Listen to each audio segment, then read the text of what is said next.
We are your hosts. My name's Gillian. And my name's Alicia. This week we have been joined by the amazing Mark Whistler. You probably know him better as the Cybil War. It's Cybil War, isn't it? But Cybil War, and his Instagram handle is the Cybil War. We first became aware of Mark when we saw him on Channel 4's SAS Who Dares Wins, and kind of immediately fell in love with him, started fangirling him, and then it turns out we've got loads of things in common. He literally works in the building opposite Gillian. Yeah, he really, really does. In London on Old Street Roundabout, there are offices all around, and we both work on the roundabout basically. So I'm hoping that we're going to be BFFs. You're my BFF, and producer Pete is also my BFF, but he can be my London BFF. We had so much fun with Mark, literally. We were just talking about this before we started recording, but with Mark, we were literally chatting for about 10 minutes before we realised that we hadn't even introduced the podcast, because he's just such a nice guy, we so had fun. So much to talk about, so much in common. He is just lovely. And I think we've also funny. agreed that at some point, 'cause he's got so much going on at the minute, at some point we're going to do a second episode with him a little bit further down the line, which I think once you've listened to this episode, you will really appreciate, because you'll want to follow his story as much as we do. Yeah, and also, I'm sure a lot of people will say, well, he did makeup anyway. But I would love him to do my makeup. Yeah, I want full drag makeup. I want to see Same. what I'd look like as a queen. And we want to make producer Pete a drag queen for the day. Which Mark has agreed to, so watch this space and we won't tell Yes. you anymore. We can see him grinning at us right now. Pete, do you want to dress up in drag? I will gladly do that. Good. Okay. Enjoy the episode as much as we did, and hopefully don't giggle as much as we did, otherwise you won't be able to hear us. Enjoy! This week we are joined by Mark Whistler. Mark, thank you so much for coming. Well, we've come to see you. You haven't come to see us. We've come all the way to London to your place of work. So thank you for having us. Thank you for having me. Thank you for agreeing to be on. Should we call you Mark or should we call you Cybil? You can call me whatever you like. Darling. Darling. Call me Mark, call me Cybil. I feel Sibs. like I'm going to call you Mark, and then when we come and watch one of your drag shows, Then you have to I'm call me gonna be Cybil. like, Yeah. oh, it's Cybil. Yeah. Cybil is here. As I loom over you. Yeah. Looming. I mean, like, before we started recording, you said if people meet you first as Cybil, generally they call you Cybil. Yeah. And if people meet you first as Mark, you're Mark. And I think I was more aware of you first as Mark from you being on SAS Who Dares Wins. Mm-hmm. And then when I looked at your Instagram, I was like, oh my God, he's so sexy. look at this. Yeah. I don't even care whether you are Mark or Cybil, but wow. See, Instagram is a weird place for people to like research me, because it's a finely curated balance of trying to keep the drag followers happy without alienating the thirst followers. Yeah. But also keep Without the thirst alienating the followers CrossFitters. without alienating the CrossFitters. It's a very fine balance. We're not first followers as such. Everyone's secretly. Well, yeah, we know. It's fine. So tell us, I don't even know where to start, actually. It's to be honest huge, isn't with you. it? There's such a Thank big you. story. Wow!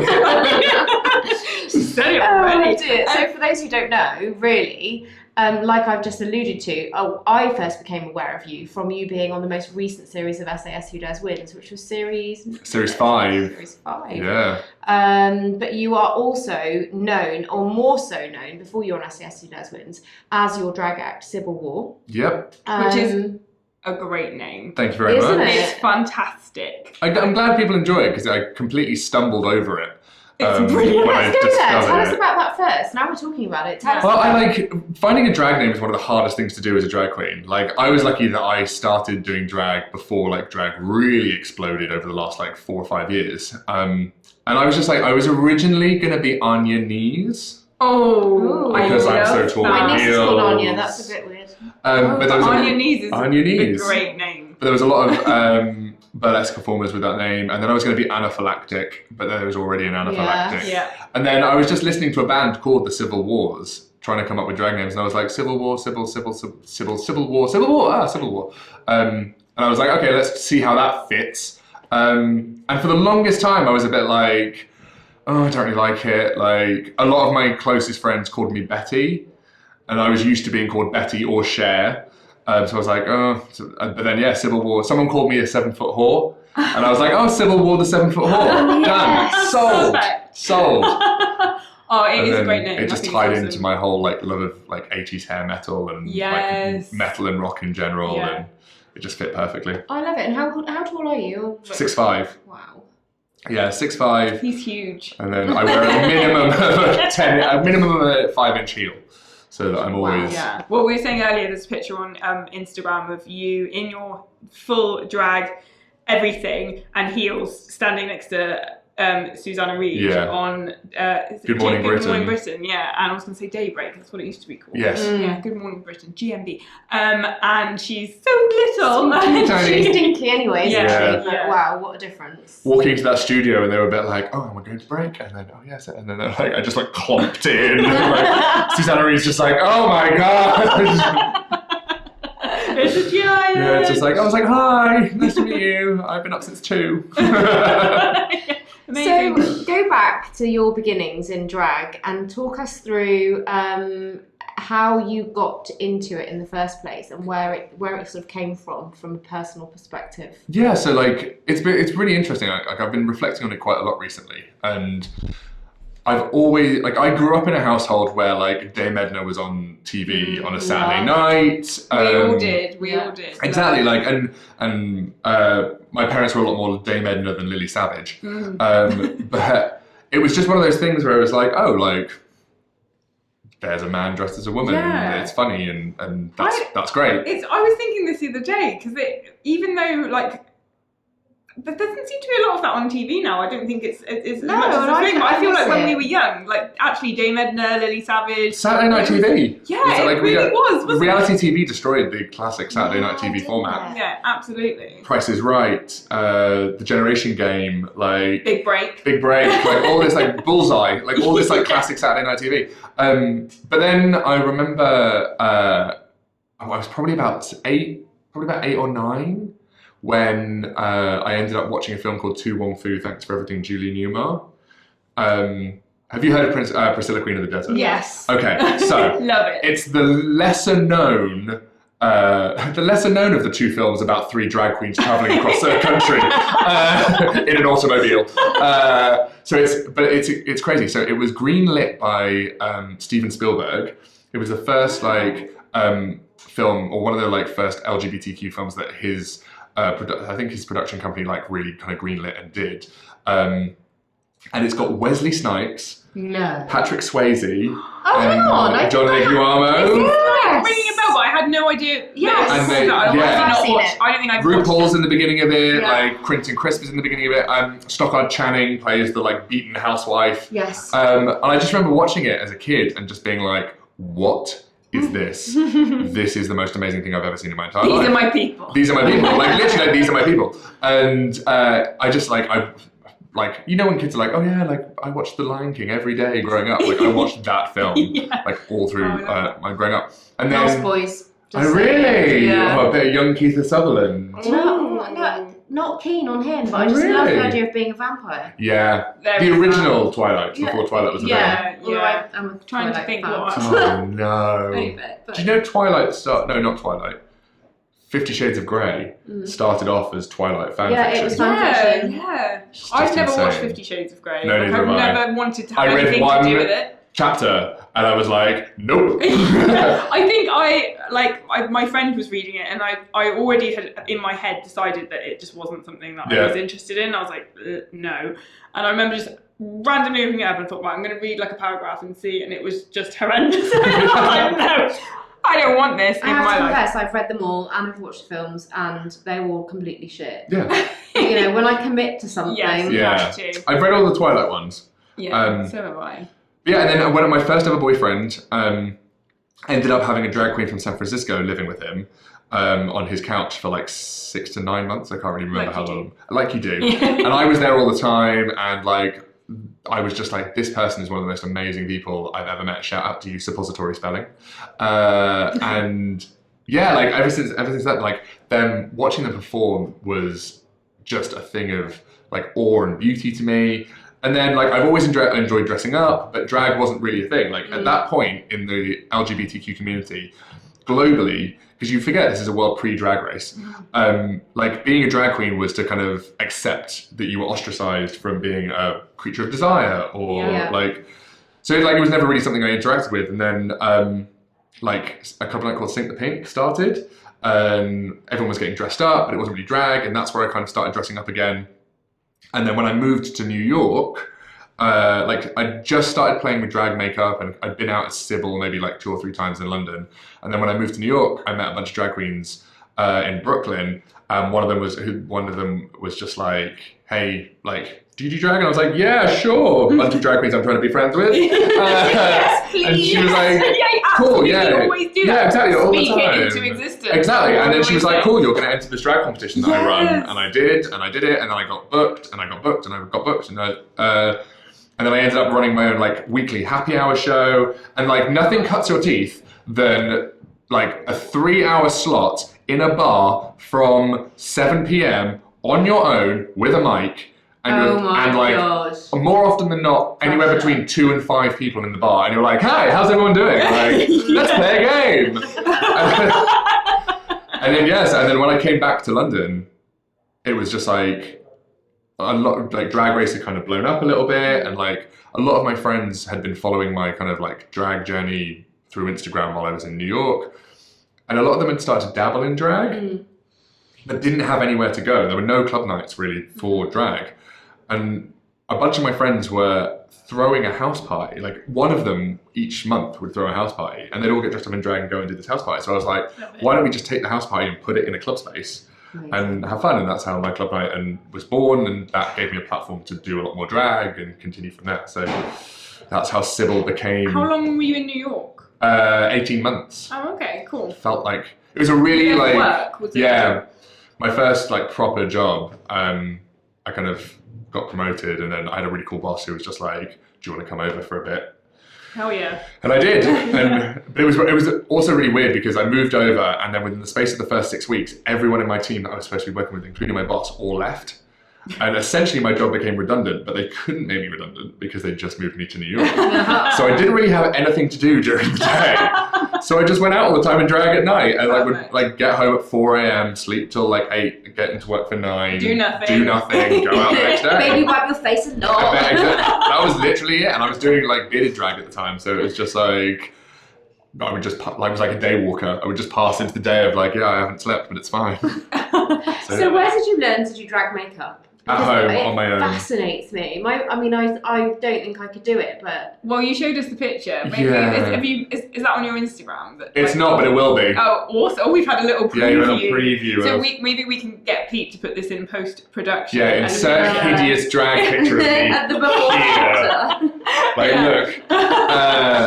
Yeah, so that's the before and after. So yeah, it's just trial and error. Over the years. Yeah, like every now and again, like someone would have been like, "Oh, come round and I'll like put you in makeup and maybe I'll give you some tips and stuff," and you try things out. But mostly it's just trial and error at home. Like even like every single time I do my makeup, I'll learn something new. Yeah. Do you think that the whole YouTube era has helped so many men and women that do drag in learning how to do makeup and how to make themselves pro drag as opposed to just sort of like playing with mum's makeup at home? Massively so. Yeah. Like the beauty industry and specifically the makeup industry has gone from like your like high street counter makeup and maybe like 1 or 2 like big brands to this booming industry where like I know people who buy like palettes of makeup when like James Charles or Jeffree Star or I was going to say Kat Von D, but no. Let's not. But when as soon as they release a palette, like they just buy that palette. They don't know how to do makeup. They don't do makeup, but it's just like I need that. I thought this the other day because I went into Boots and there were girls looking at like all the like Morphe stuff and like all and like because I'm a 33-year-old lady. 33-year-old lady. A bit of Jenna Marbles there. And like I've grown up just going to like Max Factor and picking up the bits that I need and Rimmel and just picking up the mascara and stuff that I need for just like my normal day look. And I'm looking at these like teenage girls who are on the like professional beauty stands, like picking out like really like the most expensive thing that I would pick up before would be I'd go to House of Fraser and get something that's mad. Yeah. Like, and that was like a treat. And now there are girls going and spending like probably hundreds of pounds, Yeah. and their makeup is like a month. snatched. Yeah, because now because of YouTube, you can be a 6-year-old boy or girl at home and just be like, okay, like, oh, I've got my mum's makeup and I can follow this tutorial. Yeah. I love And that. try. It's brilliant. It's so Actually, cool. I've learned to do better things with my makeup since watching a few of those things. I'm like, I'll give that a go. And you are beautiful. And my youthfulness shine through. And I also think, it's a bit off topic now, I also think actually that it's really nice that you can get high street copies of those makeup. So other shops are available, but Primark, Give me those for example, dupes. you can get those YouTube videos where all those people that are really pro, they'll be like, right, which brand do you want me to try? And they'll go out and they'll buy Super Drug and Primark or whatever and create a similar look. Yeah. And actually, it makes me feel like I have access to those things and I'm able to look like them when I want to. Because makeup is bloody expensive now. It really is. And it's just like what used to be like, okay, I'm going to go spend 20-30 quid at my local beauty store, or a beauty store, a super drug. Yeah, the drugstore. Like now you could, like, 30 quid is just a foundation. Yeah. Or 10 quid is just an eyeliner. Yeah. And it's just the fact that you can go out there and the people promoting these brands, and it is a bit of a swizz because these people are like, let me try these beauty shop things that you can try at home, so that when you do have money, you can buy my products. And also, I got it all free. Exactly.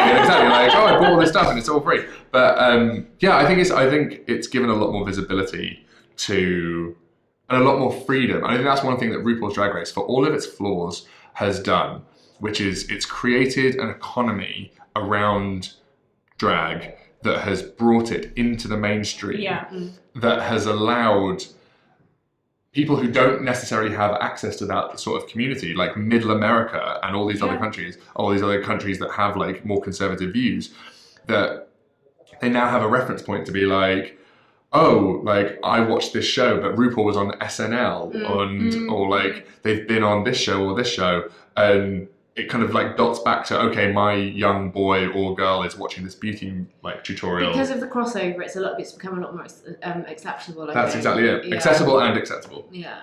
And it kind of, as stuff pushes more into the mainstream, people get used to seeing it more, and then it gets more acceptable. And actually, even these programs where you can watch tutorials on YouTube or television, sort of great, the makeup artist one that was on recently, where you can watch people, and it doesn't matter whether they're male, female, whether they identify as male, female, whether they're non-binary, they're putting makeup on, and actually you're not thinking about their background or whether they're a drag act or it doesn't matter. All they're doing is creating a work of art on their faces. Exactly. And it's all about that, and that is just so empowering. In the words of Cher in Burlesque, when you're putting on makeup, it's like you're an artist. But instead of painting a canvas, you're painting your face. Cher! Exactly that. Yeah. It's a work of art. I think you're a big Cher fan. I'm a huge I saw on Instagram the other day. Cher fan. Huge. Yeah. I've seen her twice And live. she's 71. 73. So hot. That's insane. 73. Yeah. And I was like,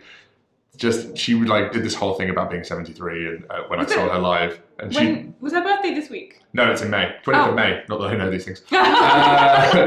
But she finished her monologue at the beginning with like, and all that's left to say is, "What's your granny doing tonight?" And like, went to the show, and you're like, yes, you're a 73-year-old lady who is killing it. 73-year-old lady. I want to be like Cher. Yeah. I'm in my 70s. Oh, you will be. I hope so. Do you believe? You look like that 73. So talking about, I'm going to go serious, acceptable. So your dad was in the SAS. He was indeed. And you are a gay man and a drag queen. I am indeed. When did you come out as gay? I came out to my family, or at least to my parents, when I was 18. My sisters found out some time before that. And my friends, it kind of was that like natural osmosis of being like, a young, like I was a young grunger and hung out with like the alternative kids and like, you were like, yeah, we kiss boys, we're cool. And I had like girlfriends, but like it kind of just slowly meandered into like, oh, Mark's not dating girls anymore. Like Mark's kissing boys a lot more. But yeah, I came out to my parents when I was 18, and it was an interesting experience. My dad took it fine in a very stoic manner. Do you think he knew? Or he had access to the family computer, so I have no doubt that he knew. Because in hindsight, what I thought was stealth as fuck was definitely search engine. Very blatant. No, I was better than Google search engines, but like Ask Jeeves. Yeah, exactly. Learning my AOL minutes that came on when the internet still came on a CD. To put the CD in so you can access the internet. I'm sure he had stumbled upon many telltale sign up until that point, but my mum was gagged.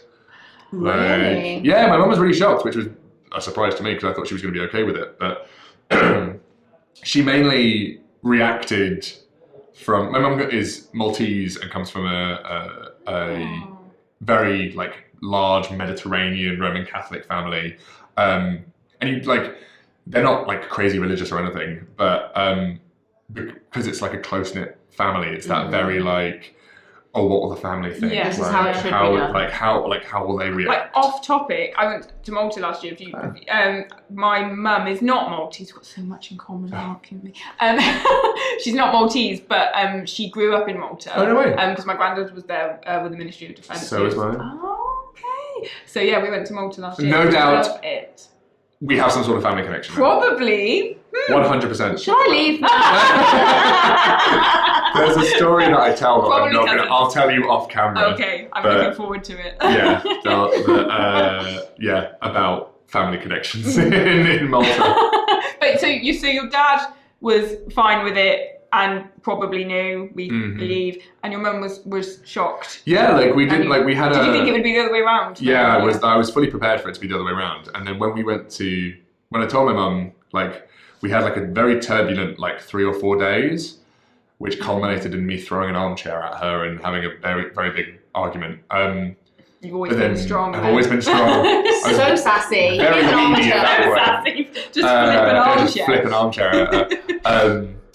But then, like, her and my sisters went to Malta for 6 weeks, and I wasn't going, and we didn't speak for this whole time. And then I think while they were there, my mum obviously told everyone, and they were all absolutely fine with it. And I think at that moment they were like, that gave her the breathing room to reflect on actually how she felt about it. Yeah. And then she was like, oh, actually, if everyone's fine with it, how do I feel about it? Oh, it doesn't bother me at all. Probably her anxieties and like stress and worries that were coming out about it was because she was worried about what everyone else was thinking. Exactly. So then obviously, like you said, when she found out that no one else actually cared, she can actually concentrate on her own actual feelings. Came back from Malta and was like, hi! I was like, I love you! We haven't spoken for like 7 weeks, but fine.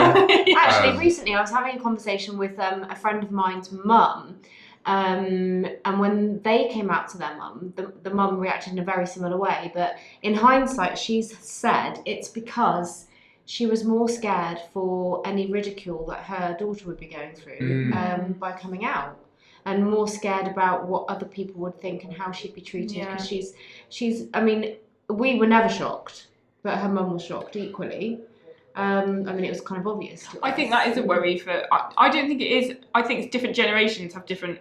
So I think now we're of a generation where if my son or daughter came out to me as anything other than probably what you just, like straight cisgender heterosexual. Yeah, exactly, that I would be completely accepting of it immediately, whereas like my parents are both in their 70s, and again I think they're of a generation where it's either shock or it's worry what other people in the family think, or it's worry of what everyone else will think, and if you're going to get bullied or ridiculed or and it's whatever. something that's overlooked, and I've only really thought about it recently, but it's something that we overlook about our parents' generation, because our parents lived through the HIV and AIDS crisis, and like I was born in '88, and like I still remember the Tombstone HIV advert from television, and like I maybe like 4 or 3 when that was shown. And there was just a period, I'm the same, I was born in 86, and there was a period where it was on the TV all the time. All you ever heard about was AIDS, and HIV,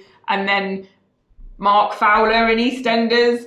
That's not even funny, but we're laughing. It's the only thing I can remember from the time he had AIDS, and like Freddie Mercury, and like all of these things would be on the news, and it was like. Do you remember the red ribbons? Yeah. So again, very recently, my mum said somebody had a red ribbon, and she said, "Oh, that means that they've got HIV." And I said, "No, Mum. You know, I was really quite shocked that she thought that if somebody was wearing when they were identifying themselves as having HIV or AIDS, and it's like, how can your generation be that daft? No, with no disrespect to that generation, I think they were so uninformed or misinformed. They're not woke. Not woke. Hashtag not woke. So interesting. But it's bizarre. Actually, it's a good thing that we've come so far in just a generation or two. That you like. Some of us globally have come quite far. Yes, certainly not everyone. The other half of the world. And let's not get things twisted. There are people of an older generation who are completely woke, and actually would have been exactly like we are now, completely accepting. So, but there's look at the majorities, and I would say most people of the old generation would have struggled with having a child that comes out as something other than. That's what my mum. I remember my mum saying, "Promise me 2 things: don't leave the church and don't get AIDS." And that's like I think that what spoke to me like in hindsight when you're just like, she was just worried. Like she had this very like. Her only experience of that had been quite myopic and centered around the HIV and AIDS crisis. So you're just a bit like, of course you think that. It comes from and a place actually of worry when you can and understand that, and then it's more acceptable, and then you can move forward from it together. And now they've been to my club, they've been to my shows, they've met Cybil, like they love it. They're all really supportive and lovely. So, so are you Catholic? I was brought up Roman Catholic, but now I consider myself atheist, agnostic. Same. Yeah, exactly. So my family are Church of England, but my husband's, my mother-in-law is Irish and very devout Roman Catholic. Love her to bits. I don't know if she listens or watches our podcast, but I do.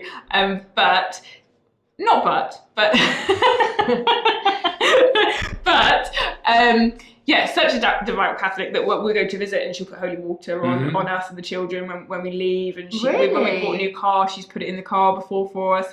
When we bought a new house, she went round every room with holy water and a little bowl of like blessed salt for just like by the door. My God, half of my family are Irish Catholic, but they are completely the opposite, and the thing that they'd be spraying you with is whiskey. She will do that as well. They don't need holy water because any liquid should be alcohol. All the time. She loves to drink as well. But so he grew up in a Catholic household. His dad is, my father-in-law is Malaysian.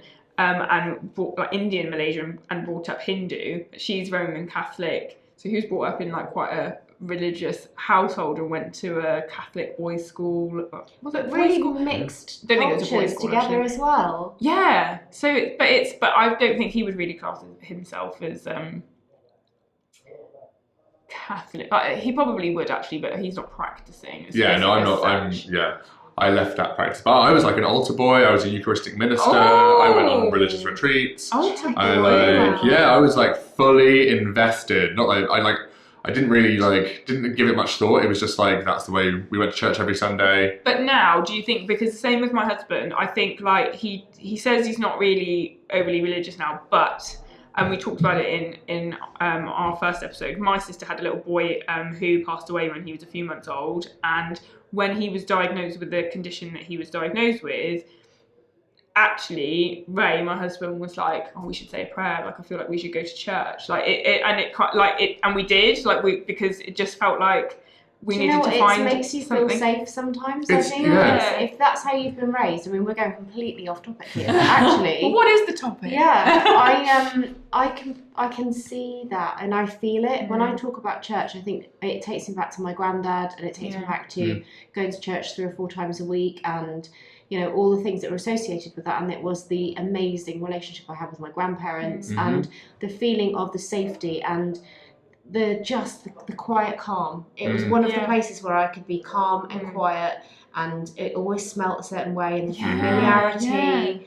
And actually, when there's a crisis going on, whether it's a personal crisis, a family crisis, or a crisis within the world, if you take yourself back into that place that's like your warmth and your nest and your safety net, if that's what you're used to as a child, and that was going to church, it doesn't necessarily need to be about the religion. It's just being in that warm safe place. I think it activates something in your little brain receptors of like a memory of feeling like safe, like you said, because we did go to church and it did feel like this was the right thing we should be doing. It's and about actually, having faith in a power greater than you, Yes. and being like, I've done as much as I can, and now like having that thought of being like, okay, I'm giving it out to this higher being, whatever that may be. I think there's a line from the film Dogma where it's just like it's not that you it's not that you have like, it doesn't matter what faith you have, it's that you have faith in something. And like, I think as with most things, it's like the organization of religion that destroys what is at the core of the belief, people's belief system. So I'm like, it's totally fine to have a belief system of any shape or form. Like, I personally believe that when you die, and like you don't exist anymore, and that's it. Like you're gone. But I take solace in the fact, you're gone. But I take solace in the fact knowing that like all energy is recycled. So the energy in my body that's powering me now goes out into the universe, and like every atom of my body will become something else. And every atom that's in my body now is made up of stuff that was something else at some point. And it's like that. Like that's what keeps me going. So like I don't necessarily fear death. Hopefully I'll not fear death until I'm old and I die of natural causes. But like, that's the way I see it. It's just like, okay, well, when my time is done, for me, the point of life is to experience it. And that's kind of what drives me through why I do drag, why I went on the show, why I've done all of the stuff that I've done in my life, is like, life is there to be experienced, so that when you do meet it, YOLO. Like, This comes up every week, doesn't it? And it's becoming more and more of a thing. Literally, we said, I'm not sure it was in our last episode or the one before, when we were interviewing Laura Try, and said, I am of the very firm belief that if something isn't for you, move on, because you're only here once. And actually, I quit college because I hated it. I quit doing like a higher educational thing because I hated it. I started a degree. I hated it. I've had jobs that I haven't liked, and I've literally walked. And I'm not comfortable with staying in something that I just don't. I totally agree. Because you are here once, and I want to experience it, but I also want to put good things back out into the universe. And if I'm miserable, I can't put good back out into the universe if I'm unhappy. 100%. Exactly that. Deep. We need to rewind, because you said about Dogma. Oh yeah. Have you watched Boondock Saints? No. Oh, I'm going to send you a little link later on. It has, who is, oh my God, Norman Reedus, who's in Walking Dead. Yes. Daryl. Yes.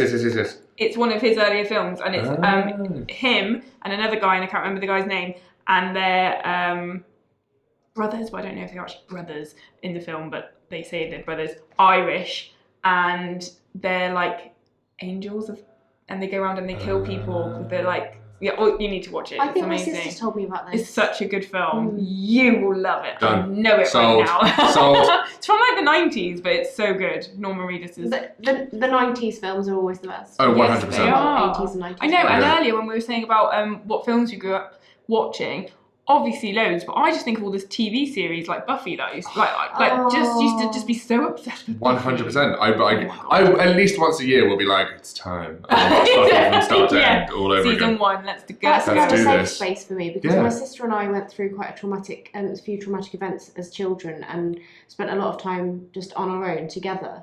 And our go-to was to crawl into her bed, duvet, crisps, whatever food we could literally get hold of. Usually it was actually small potatoes cut in half, mixed up with salad cream. That was usually any food that was available to us, but it was good, it was tasty. Or boiled rice with salad cream in it, it's great. And a bowl of that, a packet of biscuits, and literally like, right, what season are we going to do now? Yeah. Oh, I used to love Buffy so much. Did you ever watch The Tribe on Channel 5? No. Yes. Oh my god, Yes. that was a great film as well. It was about a load of children in like a post-apocalyptic world, and there were really no adults. All the adults in the world died. Australian, wasn't it? I think it was New Zealand. Was it? Yeah. 6-1. So, but Sorry. yeah, all the adults in the world died, and there were just children left in the world. Did you ever watch The Odyssey? Oh my god, this rings It about. was a kid who was in a coma, and like in his head was this post-apocalyptic Mad Max sort of world, but it was the story of like Jason and the Odyssey. Yes! And he was having to go through I it know, this like to get out of the coma. It's ringing bells. Literally, we're going to be like, right, when we finish this, we're going to go have something to eat, we're going to have a drink, we're going to go back. Watch Netflix. Buffy. We were talking about Captain Planet the other day. No, don't remember that. Oh, Which is old. Captain Planet is funny. The 5 rings, Earth, Fire, Wind, Water, Heart. And they controlled it. And Whoopi Goldberg was the voice of Gaia. And if you look at the thing, all of the bad guys, it was all about like pollution. And all of the bad guys were voiced by like Meg Ryan, Sting, Tim Curry. Like it's crazy. Because in the 80s, everyone wants to be like aligned with. This is what I find in this very small age gap that is between like Gillian and I, or my husband and I, is that there is a phase where you guys would have been watching that shit, and I was in the park You'd already getting moved on. smashed. Yeah. And it's only like, you're only 4 years older, 5 years. But, yeah. Yeah, but I know, sometimes, but like, there if is you're at the that. beginning There's of that tip over. Back then, yeah. Like There if I is. was 10, you were 15, you were already getting I was smashed. already getting smashed. I was a regular pub girl by the age of about 14. Mhm. Yeah. I started clubbing when I was 16. Yeah, same. Yeah. Just go to those rock nights. Yeah. Exactly. Purple Turtle up in Camden. Yes. Let's stay beautiful. Oh my God. How do we not know each other? I was in Cheltenham. Weird. Were you in Cheltenham? Yeah, Trevor Nelson came to Cheltenham. Trevor Nelson. One of my best friends is from Cheltenham. Really? Yeah, Verity Marshall. No. Verity's the kind of name that there would be many Verities in Cheltenham. Yeah. Yeah, I get. Hello to all the Verities Hi, in Verities from Cheltenham. Cheltenham. So we need to talk about SAS Who Dares Wins. How did you get onto that show? What made you want to get onto the show? Well, because obviously I've got the SAS connection through my dad. So your dad was in the SAS? 20 years. Wow. And then, like, I love that sort of reality TV show. Like, people putting themselves through physical, like, challenges. I'm just going to rewind for a second. Did you know when you were younger I knew he was in the SAS, that was it. Yeah, You didn't really know what he did. No, really and a know. lot. I think a good portion of that was like a senior like MOD sort of level. So you didn't have to live in Hereford? I lived in Hereford for a very short time, I think, when I was a baby, but we moved around a lot. And then so I watched it from season 1, and then season 4. They were looking for, because it was the first season where women could take part, they were looking for a more diverse cast, and they were looking for LGBTQ men, because they had a load of LGBTQ women, they wanted LGBTQ men. Oh, you were like, I can. Well, no, they I can do messaged this gay CrossFit group that I'm a part of, and I was like, yeah, I'm up for it. So I spoke to one of the producers, but I just started this job, and I was like, I can't take up to 3 weeks off, like 2 weeks after starting my new job. And I was like, okay, didn't think of anything of it. And then I just applied the next year and was like, yep, and went through the process. And it's so weird because nothing felt real because we they're spoke so to Beth and cagey. Ellie a couple of weeks ago, and they said the same thing. They said Literally up until the morning that they were getting 10 collected. 10 p.m. the night before, I got an email that was just, I was saying to my partner Ian, I was like, I don't know what to do. Like, I don't know when. And then just like, I was in bed and refreshed my emails and like had an email that was like, there is a car picking you up at 6 a.m. Beth and Ellie said the exact same thing. So cloak and dagger. Yeah. And they literally said until they got in that vehicle, they still were like, is this going to happen? Is this actually happening? It was only when I got to the airport and I was like, oh, there are other people here. Yeah. This is happening. Oh, you've taken my phone. Okay. Fine, this is actually happening. We're going to Inverness. Right? How gutted were you when you found out that it was Scotland and not like somewhere like Brunei? I was a little bit gutted, but I was also like, okay, like I know how much of a sweaty human being I am. Like I just like run with sweat. I was just like, okay, so if it's somewhere really hot, I'm going to have to battle with dehydration and just being wet constantly. And I was like, I'm also, because like my body doesn't self-regulate heat very well. So I was like, if I get cold, then I get really fucking cold. So I was like, if it's like somewhere in the mountains again, I'm going to be fucked. So when I was like Scotland, I was like, okay, cool, like I can deal with this. It's just gonna rain a lot and it'll be a bit windy. And when we got there, like the weather was amazing and it was great, and like, but then 24 hours in, the weather just changed, and I was just like, oh no, I'm just going to be wet all the time. I'm going to be wet and cold. I know some of the crew that worked on that one, and actually they have said, Phil Turner. Yeah. Yes. Oh, love you, Phil. That was the thing that became the worst, like. It's monotonous. The worst challenge. Like it just doesn't come across on film just how bad it was. Like the log carry where I VW'd, like it was horizontal rain and gale force winds from the second we started, and there were moments where we honestly thought like they have to stop this because this is just too dangerous, but they didn't. And yeah, so like I was like, that was the stuff I wasn't prepared for, but I loved that it was in Scotland. It was just like. Do you think that it was more of a physical challenge or more of a mental challenge? For me, despite it was the fact that like physically it was what got me in the end, I in hindsight, I was not prepared for my own levels of anxiety about not knowing what was coming. Like I'm a control freak. Yeah. And I said that when they brought me into the interrogation room for my little mirror chat, that's what I said. I was like, I can't handle. As soon as you come and like shout at us or like scream, I don't care what time of the day or night it is. I know we're doing something, and I'm back in control because I can handle myself in this. Like I'm in control of myself in these situations. But when we're just in the dorm room, not knowing when like the next thing is going to happen, we don't know how long we've got. Like we've only got one dry kit and one wet kit, and I'm in my dry kit, and you're not going to give us time to change into our wet kit. So if this gets wet, then I don't have any dry kit. So I'm just going to spend my time drying this, but I should be sleeping because and it just. I'm having like flashbacks to I don't know, our Team Rubicon weekend. So we are both international responders for Team Rubicon. Okay. And I don't know how much you know or if anything about Team Rubicon, but they're like international disaster relief charity, and they have mainly veterans and as their responders. And when we did our international ops course, the weather was the worst weather. That was only 5 days, but only 2.5 days out in the field. Yeah. And you're out in the field, in Salisbury, on the plains, carrying all your kit on your back. You're in like strike teams, and it was the same. You have your wet kit, your dry kit, and then it's kind of like, oh my god, what do I wear? Like, shall I risk putting this on? And then if it gets wet, then everything's going to be wet. You couldn't dry it because there was no inside. So literally, you're in your tent, and even the tent, the ground was so wet, the water was coming up through the bottom of the tent. And that's the thing, we were in that one long room, and there was one log burner down one end, and I was in the middle of the room, and and the door was there, and the door didn't have a latch. So that was just like, we spent a good 20 minutes trying to fashion a way to keep the door closed that wouldn't knock out one of the DS when they yanked the door open. Because they just didn't put it was just, so the anxiety was what got me, and I ended up not sleeping.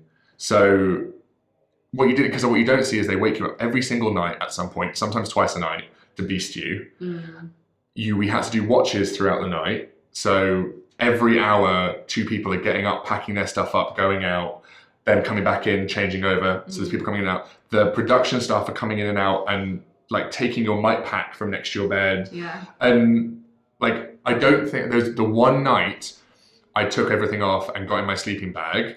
I fell into the deepest sleep for about 20 minutes, and Ant came in and woke us up. And like, I was dressed on the parade square, being beasted with a log before I even knew where I was. Yeah. And my mouth was bone dry, my tongue was sticking to, and I was like, I was so disorientated. And from that moment on, I was just like, you let yourself rest, you let your guard down. So I was like in my boots, fully clothed, like geisha sleeping, but not actually sleeping. So I think that's what the culmination of like when the physical side of it eventually hit me, it was because of a result of the mental side. I can only, I mean, I've never done anything that severe, but I can only begin to imagine with sleep deprivation, not eating and drinking properly, even like, you know, cold, you're terrible with cold. Really bad with the cold, and even stuff like not being able to shut the door. So the constant minutiae of getting the small frustrations versus not being in control, I think would get to me as well. I like every task I absolutely loved. Like it didn't matter what it was. We always said like whenever we were in the transport going to whatever it was, we'd always sit there and be like, exciting. Yeah, it's exciting, but you're also just like, we don't have to do this. Like we're all choosing to do this. Like we know it's going to be awful, but we're going to do it anyway. And then we'd be like, and you'd get to the thing and you'd be like, you'd have to change your bike. They'd like stop and you'd have to change your battery packs, and you'd all be like, what battery pack are they putting on? What battery pack are they putting on? Oh, it's the wet one. Like, oh, we're going in the sea. And you'd just be sat there and be like, oh, we're good, like. Which is your favourite task? I loved the Sickener. Like, it sounds so, like, because that's where, like, in terms of my fitness, like, that's where I shine, is like slow grinding, just keep going. So, you only see it for a very small moment to begin with. They lined us all up. So we'd been in the sea. They left us for like 10, 15 minutes. We came out of the sea. They made us run round and round, like up and down, round and round. And then they were like, right, pick up the person next to you. And I can't remember who I had, but it was someone, I think it was Nikki, number 6. And like, we were just like, this isn't going to work. And Ant was like, and then there was one other girl who didn't have anyone. So Ant was like, right, you with her. And then they all went off. And I was like, staff? And Ant just turned around and picked up the biggest fucking rock he could find and was like, there you go. So I had to carry the rock up, and I put the rock down, and then like once you carry the person up, you all ran back down. And then I ran back down, and Anne just went, "Where's your rock?" And I was like, "Oh!" So I ran back up, got my rock, and I had to come back down with the rock, and then go back up with the rock, and come back down with the rock. And but then I had to carry Carla. The second time we went in the sea, came back out, did all the thing again, and then I had to carry Carla. And Carla carried me up that hill. Yes. One goddamn step at a time. And like the whole way I was just like, she's the mole. She has to be the mole. Like, she is the there's mole. No, like that, like she said it on the show, like once an Olympian, always an Olympian. And there's a reason why those people get to that elite level of sport, because you have a mentality that regular human beings don't have. And I saw it time and time and time again with Carla, where like she just switches into this mode where like failure is not an option, and her brain power is so much stronger than her body that she's just like, we're gonna get through this. And yeah, she carried me up that goddamn hill. She seemed like she came across so well. She seemed incredible. Oh, she was just like Mummy Carla. I absolutely love Carla. She was like she taught. If she hadn't like learned how to use a compass, we'd still be wandering around. Really? Like she taught all of us how to use a compass. Had you not, when you found out you were going to be on the show, did you not think, right, time to learn how to... Nah. Well, Beth and Ellie said they'd done like a little bit of co-steering. Yeah. In Cornwall and like... Did I fuck? Yeah. I'll be fine. I was on holiday in Tenerife the week before, doing like a bit like running up and down the beach, being like, and doing some open water swimming there. But like, I was like, my thing was just like, they're never going to make us navigate on our own. Someone else will learn how to use a compass. And then like, on the transfer, I was like, shit. Like, point it up, point it that way, I don't know. So that's brilliant. So all in all, it was an amazing experience. Yes. What would you say that you've taken with you that you can now sort of include in life moving forward? I'm stronger than I thought, like mentally stronger than I thought. I think previously, I'd always like went like in, like, so I train CrossFit. I'm just, like somewhere at Middleton just shouted boring. CrossFit wanker. Yeah, like but there's always been that thing where like when you're doing a CrossFit workout and you're doing like you're opting in to do it, and you're just a bit like, like I'm not going as hard as I could, or all of this and da. But like on that show, my eyes aren't bleeding. Yeah, like but on that show, you went that extra level. You found that like piece of you that you were just like, no, like I'm better than this. I'm bigger. This isn't going to beat me. So I've definitely taken that with me from it, like in my own training in CrossFit, like, and that's where I see it most regularly. But I think I've also taken more of that, like, you only live once mentality, and YOLO, and just being a little bit more like this doesn't matter. Yeah, like, the small shit doesn't matter. Like, let's just all be nice and have fun and get on with it. So I think those are the two biggest things I've taken with me, that like if I set my mind to do something, I can do it no matter what, and I can dig deeper within myself to achieve the things that I want to be able to achieve. I love that. And have you seen, I mean, obviously we got in touch with you and you're here doing a podcast with us. So obviously you have had opportunity, not saying this is a great big opportunity, but you're getting, you know, this is an opportunity. Well, it's an opportunity. Get to meet us. I get to meet people that I connect with that I wouldn't have previously. But have you seen, like, have you had lots more like followers? Have you got much more opportunities like in the drag world as well coming off the show? Like, have you had things thrown in your direction? I mean, obviously you were on Good Morning Britain. Yeah, like the press that we did around the show was really cool, and I am one of the very, very lucky ones from the show who got a good amount of airtime and got some press pickup and stuff afterwards. And you've got a cool story, and the like, drag thing's really interesting, isn't it? And so I've got a good, like, a positive story, as opposed to like some people who've been through like really harrowing things that had real stories to tell, but when making a show, I guess they needed to balance it out. Exactly. I got a bump in followers, but it's mostly middle-aged mums from like around I literally was just like, wait a minute, let me just remove this heel from my mouth. But no, like the thing that has been the biggest thing for me is like the people who've reached out to me. Like, I've had mums of queer kids like reach out to me, that's awesome. And I've had young queer kids reach out to me. Like, one kid messaged me and was just like, I just wanted to say thank you because I was watching the show with my dad, and like, I'm gay and he never really understood it, and seeing you do that show, it's made him understand me a bit more, and like, it's broken down that barrier. And I was just like, that other than like doing it for myself, like, I'm so happy that my experience on this show has even had that small ramification. Like, that I'm really happy that they used me in drag and on the show, and I was really pleased with that as well. I literally was like, yes, clapping at the telly. Yeah, I was just like just because it's such like, I didn't know what the like response or experience was going to be from like, or reaction was going to be from the viewership, and yeah, I was just really like happy that the audience that usually watch that got to see someone like me being on the show and competing and holding my own for a good portion of it, and excelling in some things.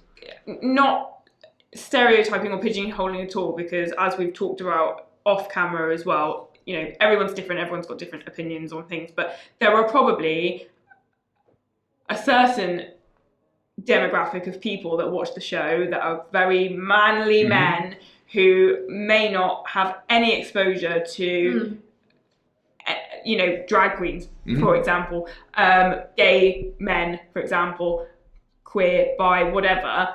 And to see you, like you just said, on a show like that, oh, here's a guy that's like tall, handsome, strong, his dad's in the SAS, like, oh, and he's gay, and he's a drag queen. Like, what? Yeah, like, that's, I love that, because it covers so many different aspects. Yeah, exactly, because you've got all these, I reckon there are probably a lot of men that watch it who think you're fucking awesome, like, and probably just think. There was wow, one tweet that made me laugh where like some my husband was like, oh my god, I love him. Like, love you too.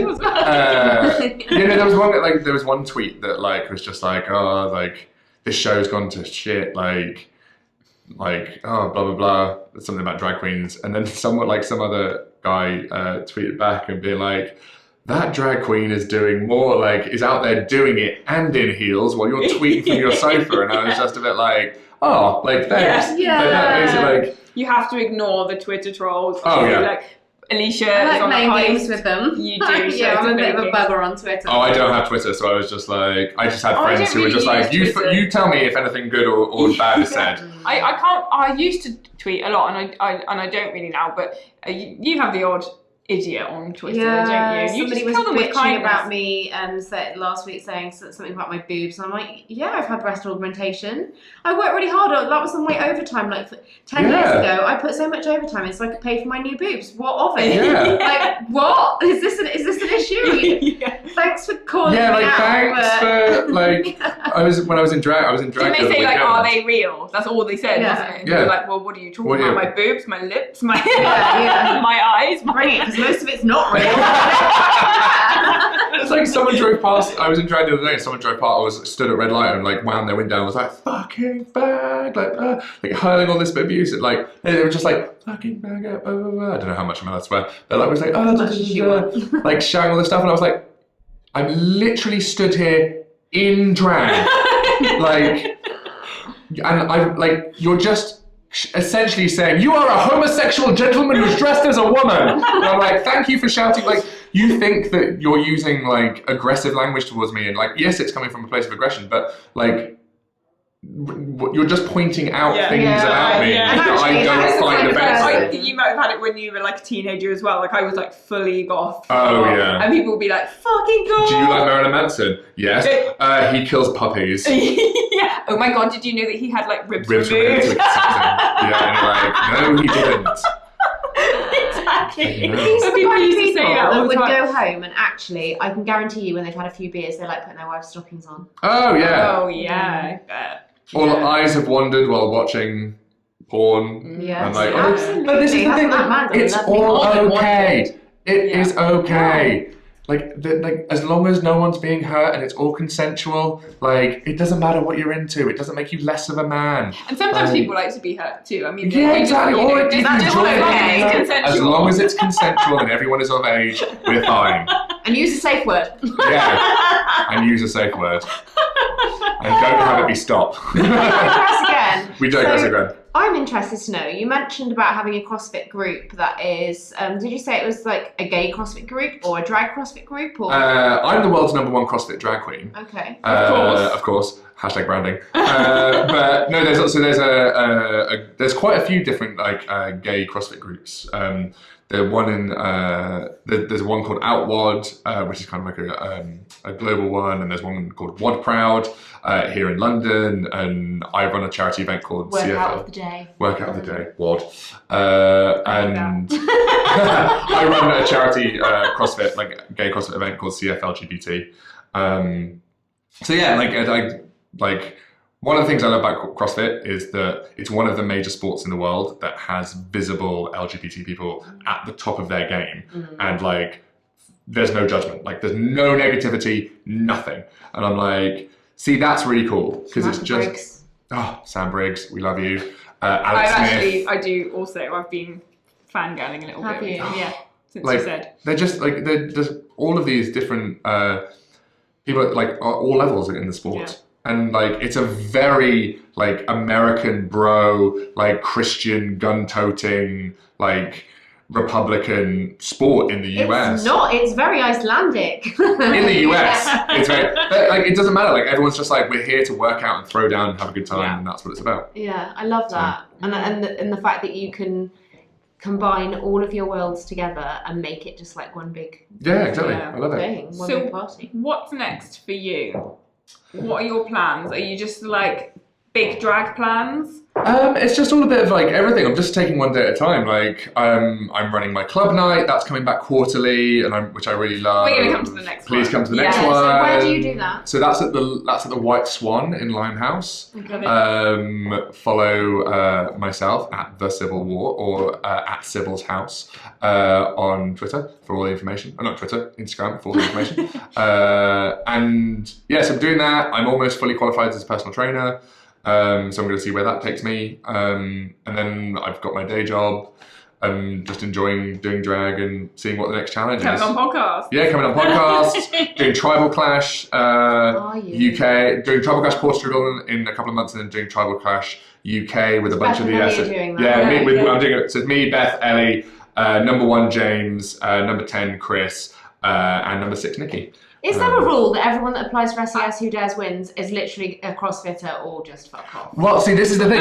So that's why I spoke to producers for Series 4, and that's why they came to a CrossFit group, because they were like, CrossFit is such cross-functional fitness that they know that CrossFitters have the base level of fitness to pass the fitness test that you have to do. And that's what a lot of, like, when they're casting, like, when I got to the casting or the fitness assessment day, like, I just assumed that, like, there are people who are, like, stacked and bodybuilders and all this, and no level of CV like, whatsoever. They can the first thing you had to do was a bleep test, and like, people were just like falling like flies. And then the other thing was, like, you had to do a 2-minute unbroken 40-kilo jerry can carry, and people were just like, oh, I can't do it.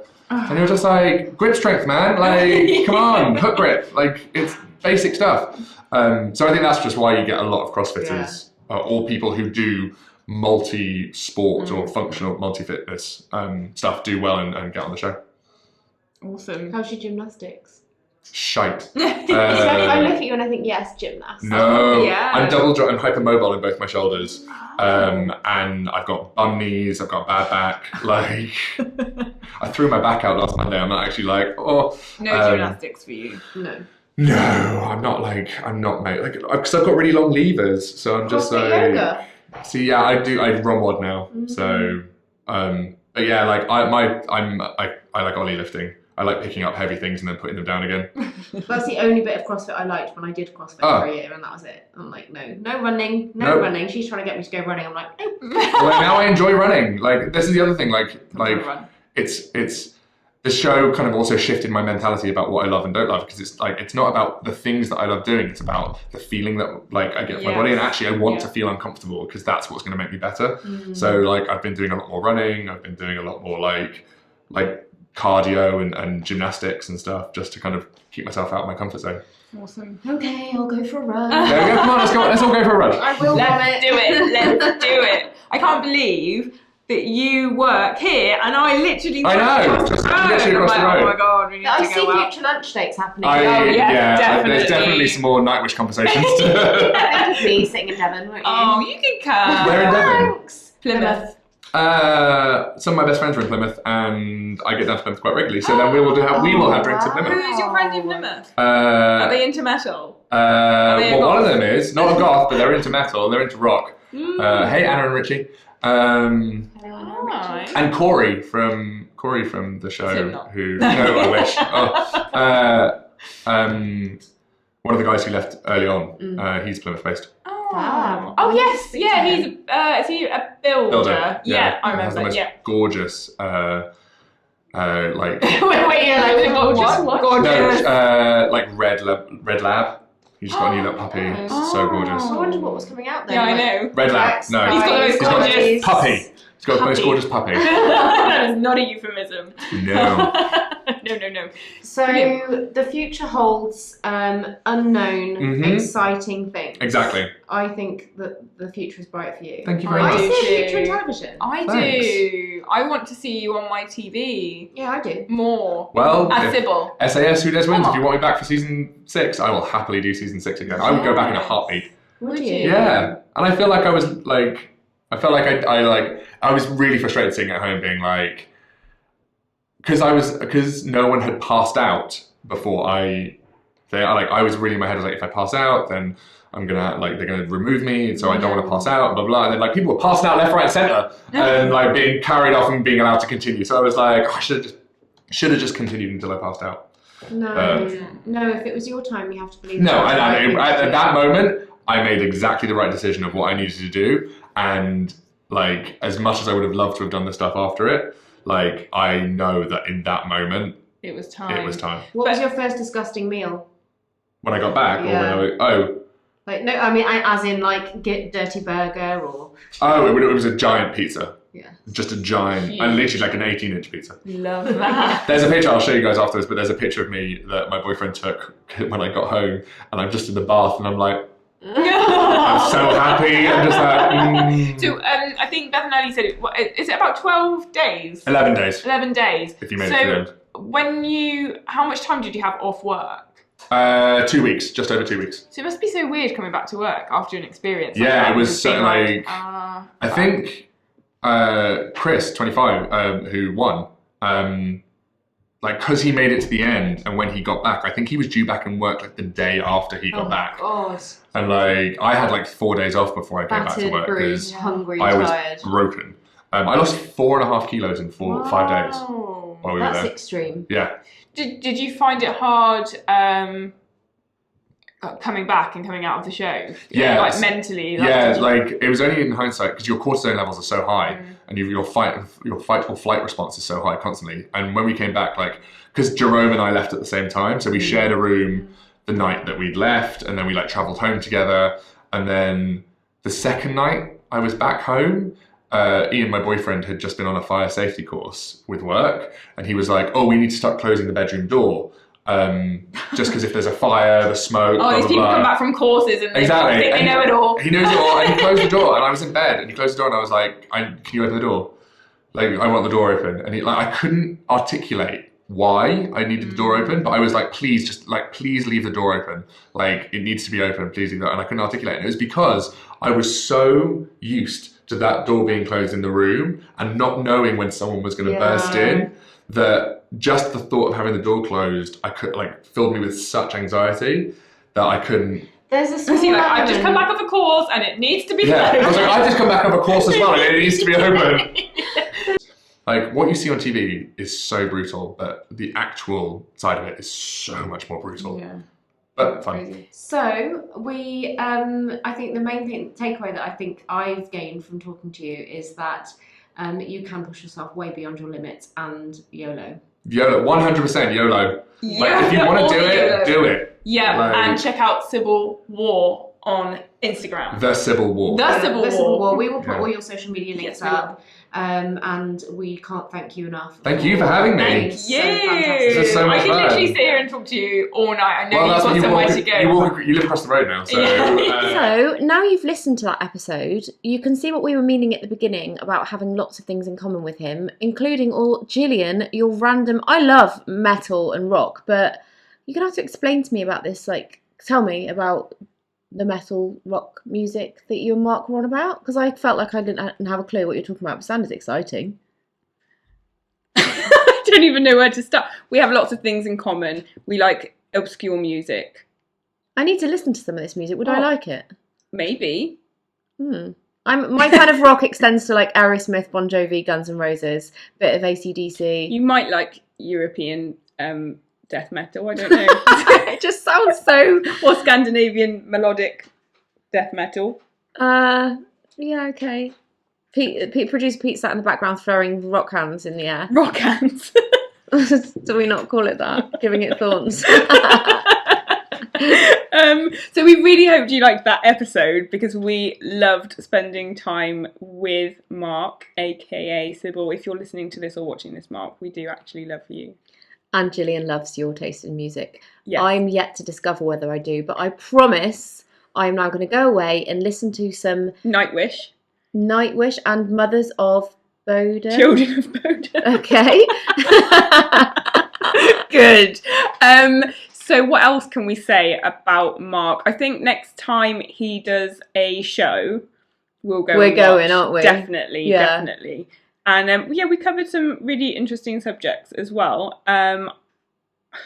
It's just there's so much to talk about. There is so much to talk about. If you've got any questions, actually, that's probably better rather than us sort of rehashing the episode. Let us know what you thought. Give us some feedback. And if you've got any questions for either myself, Gillian, or Mark about all the things that we spoke about, it would be really interesting to know them, especially sort of covering off how he transitioned into drag and how he came out to his family. It's quite an emotive subject, especially for anyone listening to this that is in those positions themselves. So please reach out. We're always available on DM. And we can pose any questions that you need to Marcus too, because he's so helpful and so lovely that we can do that for you. So let us know what you think of the episode. Yeah, I think it was nice with that episode when Mark left and we were packing up, how it actually felt like a much different episode to usual and not completely what we were expecting as well. I think we thought we'd talk a lot about SAS Who Dares Wins, but actually we covered so much other subjects We didn't really talk about SAS Who Dares Wins very much. No, it just felt like a chat with a mate. Yeah, it really, really did. He was so easy to talk to. Yeah. Just lovely. So thank yous for this week. As per usual, our incredible supporters at Red Rock and Plymouth Armed Forces Awards. And also, the coffee this week is supplied by, Julian's now modelling it, but if you're listening, it is Combat to Coffee, another veteran-owned coffee brand, and they sent us some beans, but luckily we've got one of those bean grinder things. It's Do you like my sound effects? It's nice. Thanks. This one's called Recovery Blend. I don't know whether it's helped me recover. It certainly helped me recover this morning from my lack of caffeine overnight. Helped me recover as in waking up from lack of sleep. So that's good. It's delicious. It is. Thank you very much to Thank you, Combat to Coffee. We'll put all the links on the show notes and on our social media, as usual. Anyone else that we need to thank? Probably producer Pete. We should say thank you to Locked On Media and producer Pete. He's had a busy couple of weeks from us actually, because we haven't just been doing podcasts. We've been presenting and interviewing at various different locations as well. We've been busy. That's why we need Combat to Coffee. Yeah.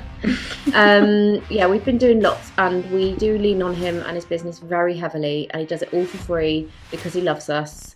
And so we would like to give a special mention to producer Pete. Also because loving someone doesn't really pay the bills. No. By the time you listen to this, it is almost going to be out of the Royal Marines, and he will officially be a civilian, also known as veteran. Aww. So thank you. If you didn't know that our wonderful producer Pete has done 15 years in the military as a Royal Marines commando, now you know. He's awesome. Check out Locked On Media. I didn't know we were going there. I feel a bit emotional. Yeah, now. We'll go there more in depth at another point, but I think it's really relevant to say that we really appreciate his support. We do get on at him a bit because we God, can be... why don't you marry him? Oh God! Oh. No, wait, I'm already married. Shit. On that note, we are going to go further in depth, and we're actually going to interview our producer Pete at some point. Well, I'm going to interview you both, aren't I? Yeah, I think so. Yeah, that'll make for a very different episode. Watch this space. Thank you very much to our supporters. Thank you very much to our patrons on Patreon. If you don't know what that's all about, have a look on Patreon on the show notes. And thank you very much to the amazing Cybil War for being an incredible guest. Thank you, Mark. Thank you, Cybil. That's I it. want to thank both. Yeah. Because I think both are important and awesome. Thanks, guys. Tune in again next week.